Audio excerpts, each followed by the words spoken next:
Luke Castellan is remembered as a traitor, a villain, and the face of Kronos' rebellion. But what if the most uncomfortable truth in Percy Jackson is that Luke was right about the gods? Not right about his methods, not right about Kronos, but right about the system, the neglect, the abandonment, the way the demigods were treated and the minor gods were also just treated as disposable. Today, I'm not here to defend Luke's actions. I'm here to ask a harder question. If so many demigods followed him, and if his rebellion ultimately forced the gods to change, was Luke exposing a flaw that Percy himself eventually had to admit was real? Was Luke right? The first Percy Jackson book ended with a couple of twists delivered back to back. The first, of course, involved the villain who turned out to be Kronos, not Hades. The second, however, is, I think, more interesting because it involves character conflict, and this is where Luke Castellan is revealed to be a villain. Percy believed him to be a friend, but it is revealed that he is instead the titular lightning thief. In the show, Percy puts this all together himself, whereas in the book, it's revealed to him by Luke. Today, I want to talk about Luke's motivations and why he might have actually had a point. This video will contain spoilers for the rest of the show if you haven't read the books already, so be aware of that. I think Luke could see some very real problems with the way the Greek gods are running things. I just think he went about solving them the wrong way. The first issue for him was the way that the gods treated their own children. They were often neglected and left to fend for themselves. And a lot of this information doesn't necessarily come across in the show, but in the book, we learn the demigods that weren't claimed by their godly parent lived in the Hermes cabin, which was filled to overflowing with campers. Even then, when the gods did acknowledge their children, it was commonly just like in passing. Many of the demigods had never even seen their parents before, let alone talked to them. In this way, Luke was actually an exception. We learn a lot about Luke in the final book, The Last Olympian. This includes a lot of information about his mother. She could see through the mist just like Rachel Elizabeth Dare, which made her vulnerable. Chiron points out that sometimes people like this see too much. In a roundabout way, Luke's mother sees way too much, and Luke blames his father for allowing it. It sent her fully insane, stuck in a partial state between oracle and normal human. Luke had to grow up with a hallucinatory mother whose hallucinations were often, in fact, partial predictions of the future. Luke carries this trauma for the rest of his life. Hermes does his best to work it out with Luke, but Luke's mind is set. He even attempts to use a gift that his father gave him, the flying shoes, to kill Percy. He's not successful, but this shows just how early on in the series Kronos has twisted Luke's resentment toward his father into hatred toward all the gods.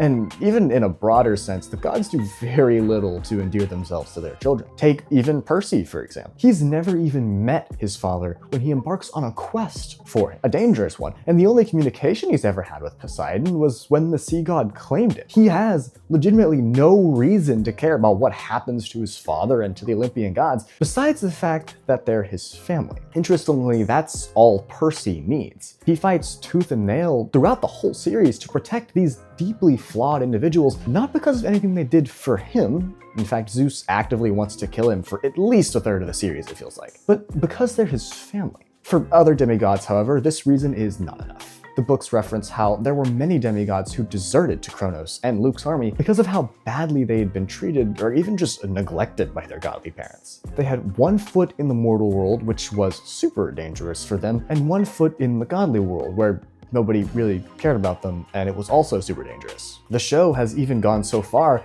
as to create a wholly new character, Allison Sims, who fully embodies this. In the book, there are plenty of offhanded mentions of characters like this, but the show creating a wholly new character, whom Grover knows, to emphasize this point is just great storytelling. And this is especially true for the children of the more minor Greek gods. These gods were neglected by the Olympians almost as much as their children were, and it carried through even into Camp Half-Blood. None of the minor gods had cabins at the camp, which meant that even if they did claim their children, those kids had nowhere to go. A perfect example of this is Ethan Nakamura.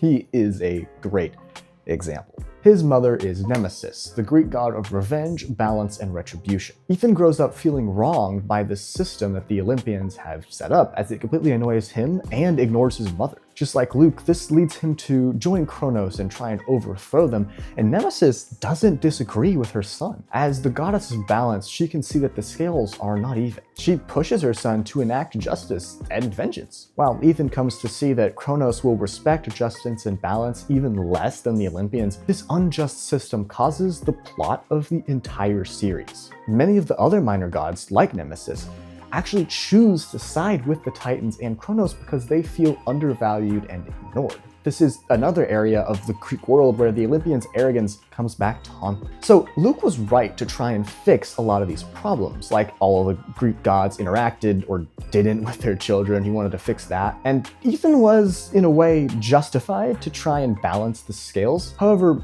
both went about it the wrong way, and they actually end up coming to understand that. Ethan sacrifices himself to help Percy, and Luke, okay, he's got a whole long redemption arc. He fully gives himself over to Kronos, even becoming the Titan Lord's vessel for the final portion of the story. However, it's through his family, Annabeth and Hermes, that he realizes Kronos isn't the right way to solve all the problems that he sees in the world. Annabeth's unwavering belief that there's still good in him, even when Percy and Chiron can't see it, is really what pulls him back to the side of the gods. And in the end, despite his death and his near victory for the Titan Lord, Luke does end up achieving the goal he set out for himself in the very beginning. Through his near successful revolution, the gods come to see how badly they have mistreated both the demigods and the minor gods. Percy sees Luke's points and decides to carry on his legacy after his heroic sacrifice by holding the gods to that standard. After all this, I have a couple questions. How do you treat the people important to you in your life? Are you willing to listen to them? To apply improvements to your relationships? Or are you stuck and stubborn, unwilling to change? Was Luke right?